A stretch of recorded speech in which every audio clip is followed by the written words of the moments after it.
मित्रों नमस्कार। हम मोदी योगी मॉडल का विरोध कर रहे हैं क्योंकि जब जनता ने उनकी बात स्वीकार कर ली तो उसे पीछे हटने का क्या मतलब होता है। एक तरफ मोदी जी कहते हैं आत्मनिर्भर भारत, आपको स्वरोजगार सृजन करना है और नौकरी मांगने के बजाय नौकरी देना है। अब जनता ने इस बात को मान लिया। फिर उत्तर प्रदेश में हमारे देखिए योगी जी हैं, बुलडोजर चला देते हैं। ऐसे भला कैसे काम चलेगा। सोचिए, हमारी जात या हमारी धर्म के जो बच्चे हैं उन्होंने अपना स्वरोजगार शुरू किया ना भाई। उन्होंने देसी संसाधनों से कट्टे ईंट ले लिए और जो स्थानीय स्तर पे बनते हैं स्थानीय स्तर पे पूरा उन्होंने खरीदा। असलहा गोला बारूद हमेशा कोशिश करते हैं कि स्थानीय रहे। भाई बाहर से अनावश्यक पैसा खर्च करके हथियार खरीदने की क्या जरूरत है। आत्मनिर्भर भारत है और 4 स्थानीय बच्चों को काम भी देना है। अब जब स्वरोजगार की शुरुआत बच्चों ने कर दिया, बैंक से लोन भी नहीं लिया, तो सरकार को तकलीफ क्यों हो रही है। भाई हम जब स्वरोजगार करेंगे या कोई काम करेंगे तो हमारा जात या धर्म भी होगा। ये अलग बात है कि जो आंकड़े आ रहे हैं उसमें सभी जाति धर्म के लोग रहते हैं। अब आप उनको अपराधी बना दोगे, ऐसे कैसे काम चलेगा। बताइए, थोड़ी बहुत उसने पढ़ाई लिखाई कर ली थी, मेरी जात का ही था, और उसने बाकायदा देसी असलहे और कुछ इधर उधर से जुगाड़ करके कुछ और अच्छे असलहे ले लिए बेचारे ने, और बैंक हुआ और व्यापारी हुए, उनकी कनपट्टी पे गन लगा के अच्छा खासा सोना चांदी और कैश कहा कि एक जगह रखा हुआ, अब अपने घर ले चलते हैं, आपस में बांटेंगे। अब आपको ये कानून व्यवस्था की समस्या नजर आ रही है। अब बाबा से कौन पूछे, उनकी पुलिस है, पकड़ लेगी, एनकाउंटर हो जाएगा, पकड़े जाएंगे। अच्छा खासा रोजगार तो चल रहा था बच्चों का। अब बताइए आत्मनिर्भर भारत कैसे होगा। आप बुलडोजर चला दोगे। अभी सोचिए, हमारे यहाँ नैनी में 2-3 गांव हैं जो कि गंगा यमुना के किनारे हैं। अब नाम नहीं लिया जाएगा ना क्योंकि मीडिया में जबरदस्ती बदनामी होने लगती है। वहाँ के अधिकतम जो नवयुवक थे पहले आत्मनिर्भर हुआ करते थे। अब लोकल लोग जानते हैं कौन सी गांव है। वो सोचिए कि मुंबई और दिल्ली में शार्प शूटर का काम किया करते थे। अब उसमें बहुत सारे पकड़े गए, जेल गए, जमानत नहीं हो रही है, मारे गए। अब इतना बढ़िया उद्योग चल रहा था, डी गैंग से लेके पता नहीं का किस किस कंपनी के लिए वो काम किया करते थे, और उनका कोई क्रिमिनल रिकॉर्ड भी नहीं होता था। ऐसे में वो काम बड़ी आसानी से करके फिर वापस आ जाते थे, और उन बेचारों को जीवन में कोई पक्का मकान गाड़ी थोड़ी चाहिए होता था। जो स्थानीय जिसे आप उद्योगपति है, छोटा मोटा काम कर रहा, आप माफिया बना दोगे। वो बेचारा किसी तरीके से 10-20 लड़कों को रोजी रोटी दे रहा था। यहीं कछार में अपना बेचारे गांजा पीते रहते थे, देसी भट्टी पे दारू भी बना लिया करते थे। अब सोचिए, ये भी स्थानीय स्तर पर कितने लोगों को रोजगार मिल रहा था। ये धंधा भी आपने बंद कर दिया। अब कितने लोग बेरोजगार हो गए। अब वो लड़के कैसे होते थे, उनके घर जाकर अगर आप देखेंगे उनके घर की स्थिति, तो वही झोपड़ी जैसा रहता, घर खाने के लिए नहीं रहता। लेकिन आदत है ना, वहीं कछार में गांजा पिए पड़े हैं, बालू खदान में पड़े हैं, कुछ इधर उधर खा लिया। 200, 500, 1000, 2000, 5000, बस इतनी ही हैसियत रहती है। पर जो उनकी जाति का जो धंधा कर रहा होता है, वही जिसे आप उस बिजनेसमैन को माफिया, गुंडा, अपराधी कहते हैं, उसका घर जाकर देख लो जिसके लिए वो काम करता है।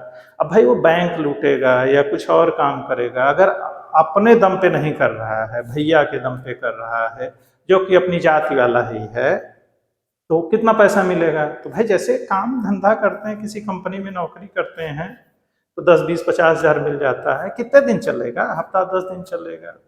फिर आजकल मोबाइल आ गया है, हर कोई वीडियो बना लेता है। पुलिस वाले भी वीडियो सोचिए बना लिए, और जब नेताजी और बाकी लोग वीडियो रिलीज करते हैं तो पुलिस भी ट्विटर हैंडल पे है, वो भी वीडियो रिलीज कर देती है कि लो, पहले तो कह रहे थे कि 2 महीने से नहीं आ रहे थे और अब आ गए। भाई देखो, मेरी जाति का पूरा ख्याल रखा जाना चाहिए। आप सीएम हैं, पीएम हैं, आप अपनी जाति का ख्याल रखिए ना। आपकी जाति वाले जो इस तरह की उद्योग धंधा चला रहे हैं उनको बाकायदा प्रमोट किया जाना चाहिए। हमारी पार्टी आएगी तो हम अपने जाति वाले को प्रमोट करेंगे, और हम ऐसा करते आए हैं। आगे भी जब मेरी जाति वाला मारा जाता है तो हम झंडा लेके निकलते हैं। और झंडा लेके नहीं निकल सकते हैं तो बाकायदा ट्विटर है, फेसबुक है, यूट्यूब है, उस पर हम वीडियो बना सकते हैं कि देखिए हम कैसे बेचारे हैं। अब सोचिए कश्मीर में भी जब आतंकवादी घटना अंजाम देते हुए एक बेचारा सा लड़का जो कि अपने काम धंधे में लगा हुआ था, जब आर्मी के साथ मुठभेड़ में, मतलब वही गोला बारूद का जो क्या कहते हैं ना, काउंटर एनकाउंटर होता है, एक दूसरे पर फायरिंग की जाती है, उसमें वो बेचारा मर गया। हालांकि उसने कई लोगों को मारा पीटा था और कई लोग जान भी गंवाए थे, सेना और पुलिस के जवानों पर भी उसने गोली चलाया था। अरे तो उसकी तो काबिलियत थी ना, मर गए लोग तो क्या हो गया, लूटपाट किया तो क्या हो गया, लेकिन वो मास्टर का बेटा था, बेचारा पढ़ने में बड़ा अच्छा था, घर की हालत ऐसी थी वैसी थी, आपकी सहानुभूति उसके साथ होनी चाहिए।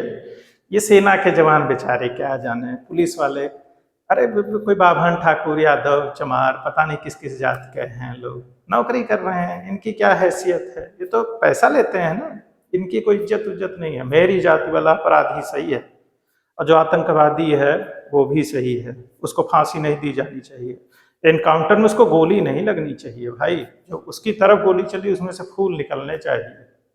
अब देखिए भाई, हमारा जाति है, हमारे नेताजी हैं, तो उसके पक्ष में बोलेंगे नहीं, बताइए। अब हम क्राउड फंडिंग करेंगे उसके लिए, देख रहे हैं उसके घर की हालत क्या है, घर खाने के लिए नहीं है। अरे भाई, सारे अपराधी उद्योगपति होने चाहिए, उनका घर आलीशान होना चाहिए, बड़ी बड़ी गाड़ियां होनी चाहिए। भाई, जो अपराधियों के लिए काम करते हैं वो ऐसे ही होते हैं, उनके पास कुछ नहीं होता है। तो आइए अपनी जाति के पक्ष में खड़े होते हैं और कानून व्यवस्था के बैंड बजवाते रहते हैं, और ऐसे ही नेता को चुनते भी हैं जो अपनी जात क्या हो, अपराधियों के पक्ष में खड़ा हो और उन्हीं के लिए झंडा बरदार हो। और उसके बाद शिकायत भी करिए, नौकरी चाहिए, शिक्षा चाहिए, नहीं मिलेगी। जब आप ऐसे लोगों को चुनेंगे तो आपको क्या मिलेगा, अपराध मिलेगा, हफ्ता वसूली करने वाले लोग मिलेंगे और आपकी ज़मीन पे कब्जा करने वाले मिलेंगे। जब कानून व्यवस्था की अच्छी स्थिति बनाने के लिए इन अपराधियों से हमें मुक्त होना पड़ेगा, और पुलिस प्रशासन की हनक होनी बेहद जरूरी है। और वो हनक जब जो सत्ता शीर्ष पर बैठा है, जब उसका हाथ होता है कि आप काम करिए, हम आपके साथ हैं, तो इस समय बहुत सालों बाद 2017 से ही योगी आदित्यनाथ जैसा मुख्यमंत्री हमें मिला है, और ऐसा ही आदमी हमें चाहिए जो कानून व्यवस्था से कोई समझौता नहीं करता है। अब तो हमारे प्रदेश में निवेश होना भी शुरू हुआ है ना, अब इसका परिणाम आपको 10 से 15 साल में दिखाई पड़ेगा। सड़कें बन रही, इंफ्रास्ट्रक्चर मजबूत हो रहा है। तब जब आर्थिक स्थिति अच्छी होगी तो आप बाबू चपरासी बनने के लिए लाइन नहीं लगाएंगे।